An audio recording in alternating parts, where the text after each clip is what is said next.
Hello, and welcome to Filmmakers Compass Podcast, the show where we talk about movies and, well, music in movies. At least in this episode, but we're going to get back to that in a moment. First things first, I'm not going to be releasing this episode in video because there's no D-Man on it. I am going to be recording this solo again. So without D-Man, I mean, you guys are going to be stuck listening to me talk for 40 minutes, and that's bad enough. I didn't think I needed to make you sit there and watch me talk for 40 minutes straight. So we're just going to do this one solely in audio. He will be back next week, and we will be psyched about it. So since D-Man is not here, I will naturally start with, well, his very favorite part of every episode's, and that's got to be our shout outs. So a couple people I wanted to point out in the recent interactions. First of all, shout out to Harrison. On Pie Day, we posted a photo of a pie I baked and apparently thought it was good enough that it looked like a Julian pie. And so he made a shout out to Julian Pies in San Diego, which is amazing. I'm not that talented, but Harrison, thank you for thinking that I am. That is always appreciated. Number two, got to give a shout out to Ryan Weinzettel, who commented on Dustin's photo saying he loved the glassware. D-Man posted a picture on St. Patrick's Day with a couple of Shamrock glasses as he was having his drinks, rocking ND, no doubt. And Ryan, I'm with you. They're pretty sick. In fact, shout out to Jazzy, who then decided to follow up and say, Happy St. Patrick's Day, Dustin. Nothing for CP, just for D-Man. I'm hurt. I'm very hurt. And finally, wanted to give a shout out to Jack, who, when I posted on St. Patrick's Day the lists of movies that I suggested people watch, she told me that the only one actually worth watching was Leap Year. Now, granted, I thought I provided a pretty good list of films that I curated for St. Patrick's Day. Belfast, Banshees of Inisherin, Gangs of New York, Luck of the Irish, the Disney movie. Also threw out what else did I throw out? War Horse, The Departed, and the only one that she seemed to like was Leap Year. So I don't know how to take that, but I don't know what the rest of you ended up doing for St. Patrick's Day. I watched a bunch of movies because that's what I do to celebrate every holiday. I baked some bomb corned beef, made some cabbage and some potatoes to go with it, poured myself a Guinness, and watched some films. D-Man, I think, actually did what you would expect for St. Patrick's Day. He got out there and partied, and that just goes to show the difference between D-Man and CP. He's cool, and I'm not so cool. So that's it for the shout outs. We're going to leave it there. And we're going to jump right into this episode because I really don't have anything else to talk about. So a while back, one of our listeners asked us to do an episode taking a look at movie soundtracks. I wasn't really sure what we should do, but I figured without D-Man on this episode, this would be a perfect time for me to dive into it. So instead of putting together a list of the greatest movie soundtracks, especially since I don't have anyone else to bounce this list off of, I thought I'd put together for you a list of my very favorite movie soundtracks. And I'm going to throw out a couple caveats before we get started. Obviously, I've excluded all musicals from this conversation. I've also excluded all movies that I would say are about an artist or are where the soundtrack is created by one artist, right? So like Purple Rain or Saturday Night Fever, where you have one artist making all the music for the film. We're throwing those out. We're also going to throw out those movies about artists like Rocket Man, Bohemian Rhapsody. We're going to throw out Walk the Line, right? These are films where the scoring in the music, the soundtrack to the film is based upon a particular artist's work. So those are excluded as well. So naturally, a lot of great movies with great music are just not a part of this. So what does that leave? Well, that's what we're about to get into. I made a list of my 10 favorite movie soundtracks, and I will show it to you. Now, this is not without controversy. I mean, there's a lot of movies that I left out. Team America, World Police, we threw that out because Trey Parker writes all the music, but hilarious, great score with amazing songs. But what about other ones that actually fall into the category of what we're talking about, soundtracks here? Doing a little bit of research, I did find out something kind of interesting. Well, actually, let me take a step back. What's a soundtrack versus what's a film score, right? We hear those words a lot, but what's the difference? Well, scoring is where a composer comes in and writes music specifically to accompany a film. It is designed to reflect on the emotional tone, the events on screen, the character's journey, right? It's written specifically for the film. So Howard Shore, John Williams, Hans Zimmer, these guys are scoring films. They're creating music custom for the film. Soundtracks are where people take existing songs and plug them into a movie to elicit emotion that's tied to the songs or to help really set it in a particular time in history. Now, movie soundtracks really didn't start in this sense until the 1970s, kind of with the new age of cinema. Soundtracking, as we know it now, really gained life. Before then, soundtracks were, songs written for a musical or something like that. And we've also seen films kind of move away from soundtracking in this way in the last 10 to 15 years. So really, most of the films with in the kind of soundtrack movement, the soundtrack portion of cinema history is kind of the 1970s through the early 2000s. 2010 is kind of where things start to change. So here we go. Now, I know this is, as I mentioned before, this is not without controversy. People are probably going to get all over me that I didn't include Clueless, which is a great soundtrack, or Footloose, or Dirty Dancing, which the soundtrack's good, though I do hate the movie Dirty Dancing. And of course, American Graffiti, which, I mean, the soundtrack makes the film, but I'm not going to. As D-Man says, this is our podcast, or today, this is my podcast. So I'm just going to do what I want and list 10 movie soundtracks that I love. I thought favorite was best. As I mentioned before, I don't have anyone to debate with, anyone to throw counter arguments or explain myself to.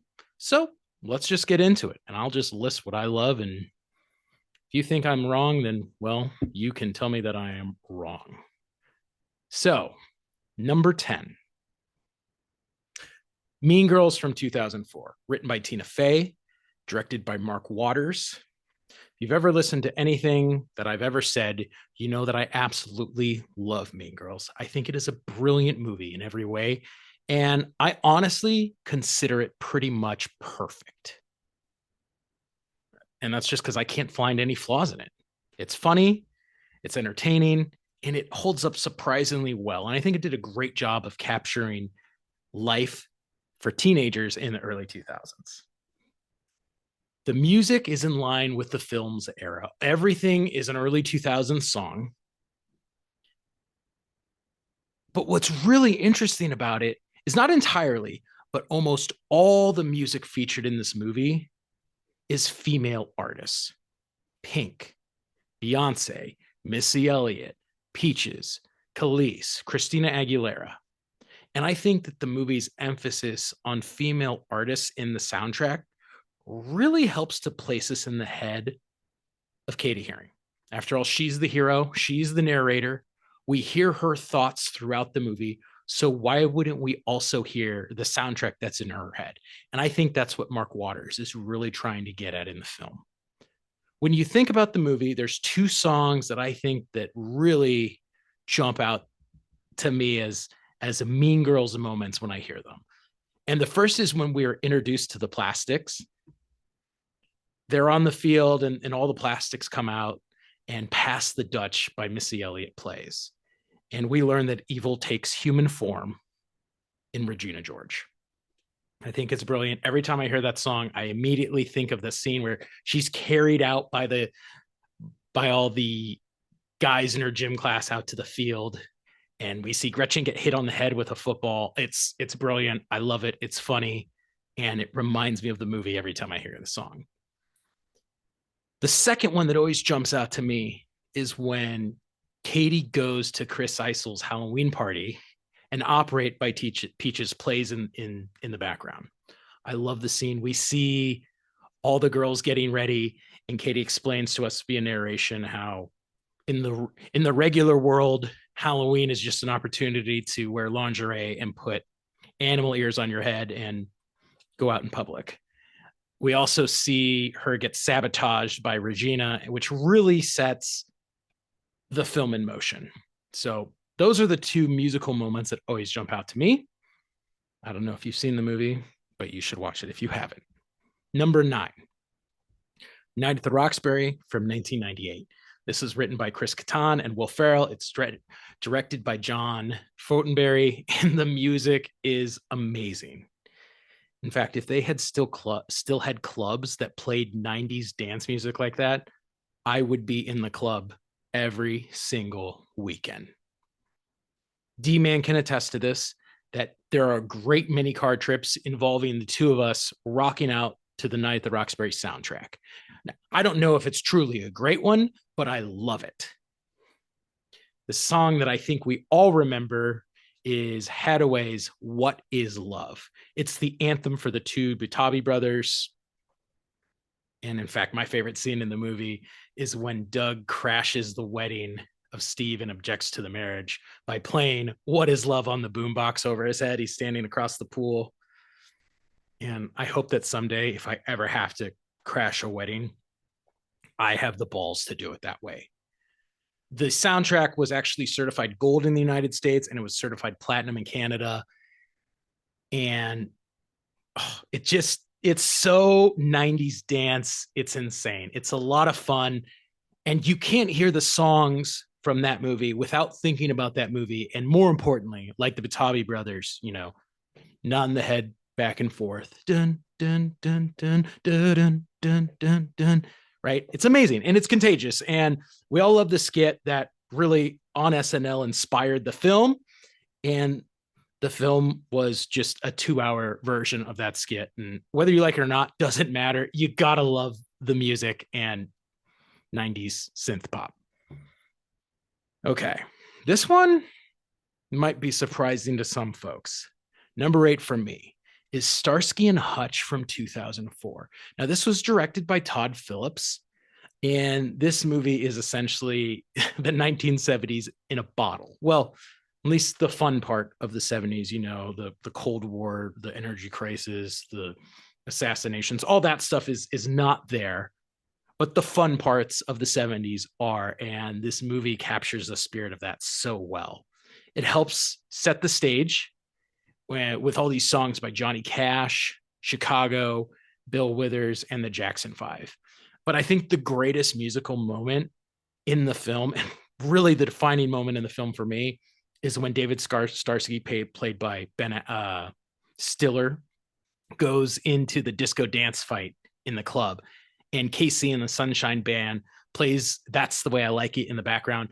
It's great. It's so essential 70s. It's one of those things that I watch that scene and I just want to get in a time machine and go back to some disco club in the 1970s just so I could experience it for a day. I love this movie. I find it funny. I find it quotable. But the best part of it, and the reason why I think it's so memorable, is the music. It just sets the tone firmly in the 1970s in a really fun and positive way, which is in the spirit of the film. Number 7 for me, A Knight's Tale from 2001. This was written and directed by Brian Heglen. And if you haven't seen this, because I know it's not like super popular, it's a historical comedy taking place in the Middle Ages.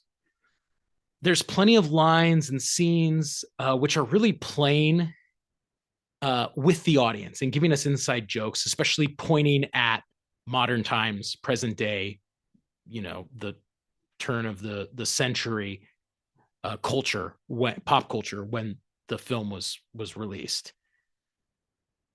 But the music really helps set the movie's tone.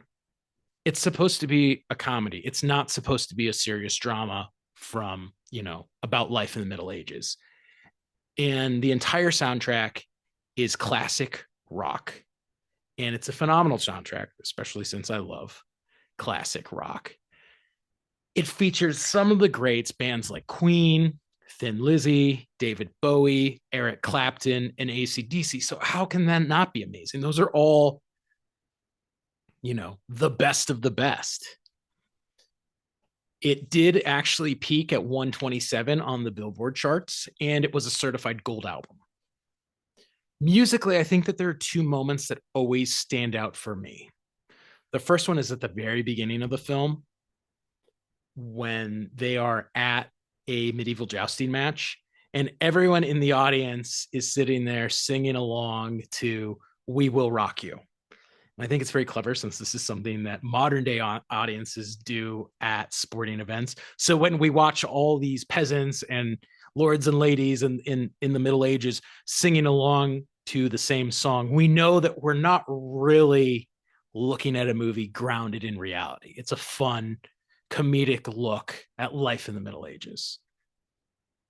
The other one that always jumps out to me, and I totally love it, is when they go to a ball in the castle. The main character, Heath Ledger, has to show everyone how people dance in his homeland. So he starts out doing a very traditional Middle Ages dance. A troupe of minstrels are playing their string instruments. And as he picks up the pace in his dance and other people start dancing with him, it evolves into a more modern style. And the music in the background morphs into David Bowie's Golden Years. And everybody's suddenly dancing in ways that they did in the 1990s and, throwing up little disco arms and things like that. It's a lot of fun.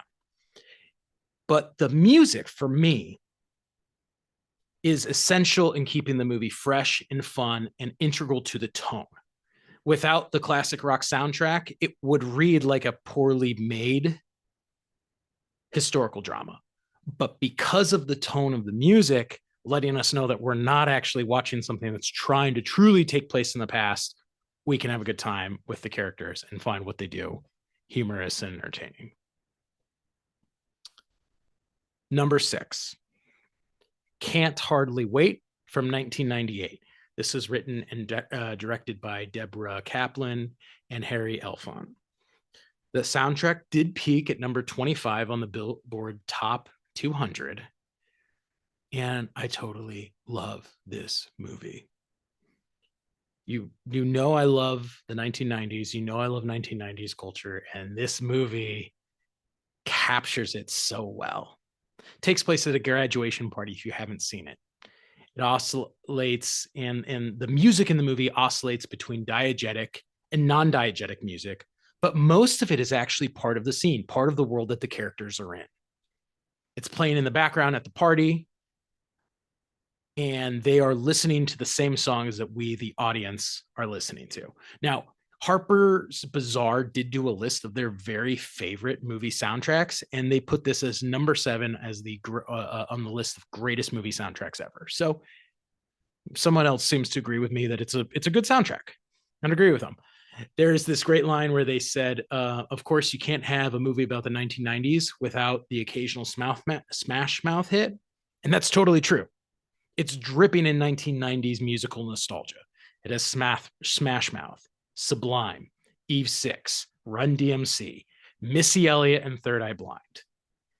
The most iconic musical moment in the movie for me is towards the end of the film when the police show up to crash the party.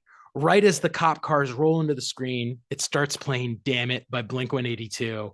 So quintessential 90s. All the teenagers drop what they're doing and start running away from the cops. And every time I watch that scene, it just takes me back to life in the 90s. It captures it so well. Number 5 for me is actually another movie about teenagers in the 1990s, and that's American Pie from 1999. Directed by Paul Wertz. Part of the reason why I love this movie and think it's so memorable is the incredible soundtrack, which is, again, 1990s pop rock. And this is a really great one. It has Third Eye Blind, Blink 182, Sugar Ray, Bare Naked Ladies, Hole, Harvey Danger, Everclear, and Goldfinger. I swear the soundtrack to this movies is like a playlist from some 1990s school dance that people used to listen to. It's incredible. For me, this music is one of the reasons why I love this movie and constantly rewatch it. Takes me back to when I was a kid and all the bands that I used to listen to while I was riding on the school bus going to school. The musical scene that stands out the most to me is when you'll know the one exactly I'm talking about. And it's very well maybe one of the ones you think of. When Jim leaves Nadia to change in his room and has the webcam secretly on, and he takes off running down the street so he can go down the block and watch her change. As soon as he takes off running, Mutt by Blink 182 kicks in, and it's just totally captures that feeling of teenage longing and sexual frustration and testosterone in a bottle. This is like the theme song for every single teenager trying to get laid in the 1990s. This soundtrack peaked at 50 on the Billboard Top 200 and was also a certified gold album in the United States. And again, I don't know what your thoughts on American Pie are. Obviously, we've talked about it a couple episodes back and the thoughts of remaking it and how culturally and in the area of political correctness, the humor doesn't really hold up and it'd be really hard to make, but the soundtrack is so incredible. And if you haven't watched the movie, I would say watch it again. Just pay attention to the music that is in the film, and it will bring a smile to your face. All right. Now we're getting to probably what people consider to be the really good ones. So number 4 for me, Pulp Fiction. 1994, written and directed by Quentin Tarantino. If you have ever seen this movie, you will know that music is an essential part of the film, and it shapes the style of Pulp Fiction. Obviously, Tarantino has become known for the soundtracks that he creates for his films, but this is the very best by far. And I mean, I know he does it time and time again in all his movies, you know, the Kill Bills, Once Upon a Time in Hollywood, but this is Tarantino at his best. He's talked about how he wanted with the soundtrack to create what he called a rock and roll spaghetti Western. And that's why he decided to use Dick Dale's Misirlou, the surf theme that appears in the movie. And it's so good. It's so good. There's actually a lot of great articles where Tarantino's talked about his process of kind of digging through his archives of old vinyl records, and he puts on records and then he tries different things and different genres. And his writing process is a hybrid of him rocking out to records and typing away on the computer. And he creates the style of his film by the music that he listens to. Music is integral in his writing process and shaping the tone and the style. So a lot of ways, music is essential in making Pulp Fiction what it is. And it runs the gambit in terms of genre, era, style, but it helps define the movie. And there's 2 songs that always stand out to me. And the first one is Dusty Springfield's Son of a Preacher Man. When Vincent Vega goes to pick Mia Wallace up for the date, the song has mysteriousness about it. It's kind of draped in sexuality, which really complements this introduction to the character of Mia that is unfolding on screen for us. It also hints at the temptation that Vincent as a character is wrangling with as he starts to fall for her. Now, the other one that always pops out to me is when Marcellus Wallace talks to Butch about throwing the fight. In the background, Al Greenwood's Let's Stay Together plays. I think it's very smart what Tarantino's doing here. Marcellus Wallace is telling Butch he needs to take the fall. But what he's really doing is he wants to continue this relationship that he has with Butch. But Butch breaks it off when he betrays him and throws away their trust. So this song about Al Greenwood trying to stay together and not break up with someone is really the exact same thing that is playing out with these two characters in a business relationship and a professional transaction on screen.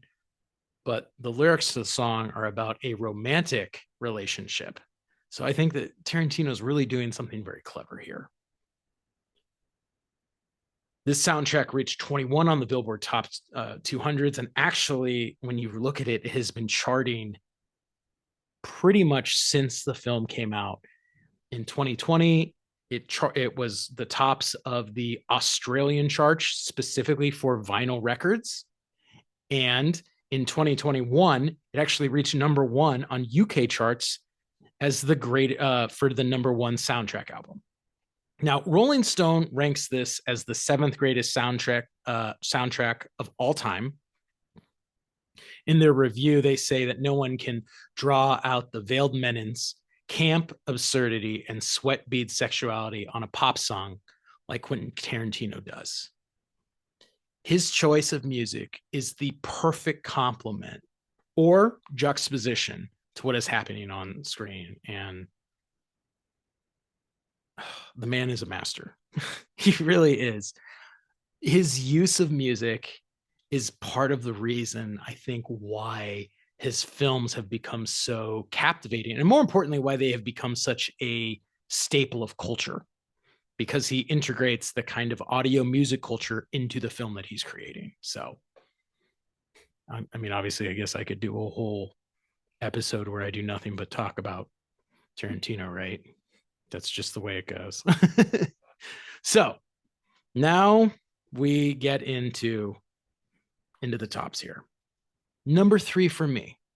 Now, this one's a little more obscure. You may or may not have seen it. It's from 1992. The film is Singles from Cameron Crowe. I consider this film to really be the spiritual successor to Cameron Crowe's other great film, the film that he wrote but did not direct, Fast Times at Ridgemont High. It's almost like he took the same characters and said, where would these people be 10 years later?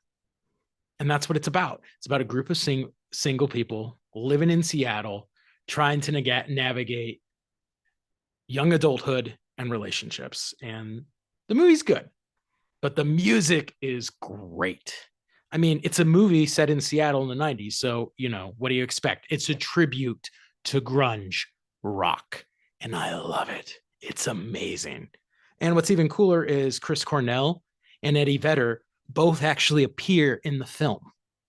Like, if you love grunge, you have to love this movie. And I mean, I love grunge, so I love this movie. Rolling Stone ranks this as the 20th greatest soundtrack of all time. The Ringer ranks it at 13th. But I think it makes this movie what it is. The film's fine, but the music is great. It has songs from Pearl Jam, Smashing Pumpkins, Chris Cornell, Alice in Chains, and Soundgarden. What more could you possibly want? The album was actually double platinum in the United States. And as I said, musical is an integral part of the movie, with characters like Matt Dillon's character actually being a musician in Seattle at that time. Like, how amazing is that?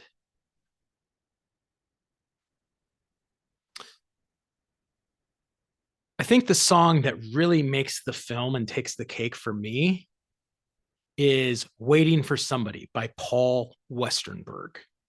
It's the song that plays in the opening credits, and it does pop up throughout the movie. And that's the song that I always think of when I think about this movie. And it's a movie with so many great grunge rock songs. So if you love grunge, you will love this, and you got to check it out. Now, number two. And I'm assuming that probably Pulp Fiction and this one are both on D-Man's list. We'll have to see if he'll post it afterwards. But number two, Goodfellas from 1990, written and directed by Martin Scorsese. The music makes the movie. Obviously, Scorsese uses soundtrack in a different way than I think a lot of directors do. He uses it to place the film and ground it throughout the timeline that it's moving through. But he creates soundtracks that comment on the characters or the situations in the film. The music tells the story, and that's part of the reason why his movies are so powerful, I think. And since this movie follows decades in Henry Hill's life in the mafia, the soundtrack evolves to reflect the times. So it starts in the 1950s, but it ends in the 1980s. Rolling Stones ranks this as the 15th greatest of all time. The Ringer ranks it as fourth. And part of it is there's just so many great songs with so many great moments. You know, think about when Henry Hill takes Karen on their date into the Copacabana and it plays Then He Kissed Me in that amazing one long shot where they walk all the way from his car down through the underground entrance, through the kitchen, through the crowded auditorium. They get a table and put it right in the center stage. It's an amazing, beautiful shot. And part of it is the music accompanies the emotions that Karen has as she's falling for Henry in this moment and impressed with this guy who is tipping people with $100 bills and things. He's a big shot, and it's pretty cool. And that song with that cinematography have created what I would say is one of the most memorable shots in cinema. You know, I also love when the acoustic version of Layla plays, when we watch all the dead gangster killings, and it goes from the long shot into the meat truck where we go up the ramp, down past the meat, and we see a deceased Carbone hanging on a hook. But my very favorite, oh, I love it, is when it plays Sunshine of Your Love by Cream. When Jimmy finally decides that he's going to kill Maury. It's that long take, zooming in on him sitting at the bar while he takes the drag of his cigarette. You can see it in your mind, the do. Oh, it's amazing. What's even more amazing about it is Scorsese does something very similar when he did a similar shot with Robert De Niro in Mean Streets, 15 years earlier. But this, he perfected it in every way. And in my mind, this might be bold, I think that may be my very favorite shot in cinema history. It's beautiful, it's perfect, and part of it's the music. And obviously, Scorsese has done this with Mean Streets. He did it with Wolf of Wall Street. This is a component to the way that he tells stories. He's just a genius and knows the power of song and music in selecting what he's showing and how he's using it to contrast what he's showing on screen. It's really beautiful, and I love it. So here we go. Final number one soundtrack of all time for me. Drum roll. Are you ready? Fast Times at Ridgemont High from 1982. Directed by Amy Heckerling, written by Cameron Crowe. I love the music in this movie because, again, the music makes the movie for me. The soundtrack to this actually peaked at 54 on the Billboard Top 200. It's all 80s music through and through. If you want to remember or you want to know what life was like in the 80s, watch this movie. It's like popping in a time machine and going back to 1982. We got the beat by the Go-Go's plays when we're watching all the different characters interact with their different friend groups at the mall. We get Jackson Brown's Somebody's Baby playing when Stacy loses her virginity at the baseball diamond the first time. I think it's such a powerful scene. And part of the reason why it's so powerful is the music that they are listening to, that we are listening to at the same time. And of course, the creme de la creme, Tom Petty's American Girl. Oh, I love the scene. The guy throws the toilet paper up at the school, and right as it comes down, boom, it kicks in with American Girl, and the music is iconic. The soundtrack also features music from Donna Summers, Led Zeppelin, The Cars, Oingo Boingo, Sammy Hagar. Just really amazing, quintessential 80s music. Every scene for me is defined and memorable because of the music, which was so perfectly synced to the events and the characters. And we remember this movie, I would say, we remember scenes in this movie, I would say, because of the music selected by the directors. So, as I said, I wasn't going to keep you long because let's not kid ourselves. I don't think you wanted to really sit here and listen to me talk by myself for too long. So, hopefully that was long enough. The point is, I wanted